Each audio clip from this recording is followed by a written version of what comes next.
27 তারিখ আমরা যখন পিলখানায় ঢুকি, সে এক অন্য পিলখানা। চারিদিকে ধ্বংসযজ্ঞ, গুলির ছাপ, রক্তের ছাপ। আমাদের ভাইগুলোর লাশ আমরা গণকবর ম্যানহোল থেকে উদ্ধার করি।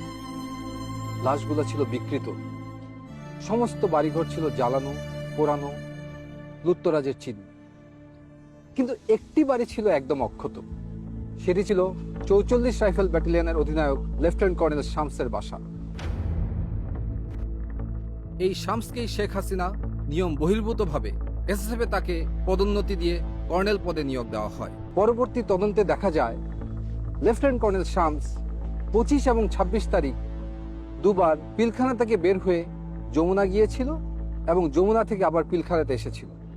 এবং তার একাধিক কল রেকর্ড পাওয়া যায় যেখানে যমুনায় সে কোনো একজন ব্যক্তির সাথে বিদ্রোহ চলাকালীন সময়ে কথা বলেছে। যেই শামসের বিডিআর ম্যাসাকারের জন্য কোর্ট মার্শাল ফেস করার কথা, তাকে সবকিছু থেকে বিরত রেখে শেখ হাসিনা তাকে পুরস্কৃত করেন এবং আমেরিকাতে ডিফেন্স অ্যাটাচে হিসেবে পলায়নের সুযোগ করে দেন।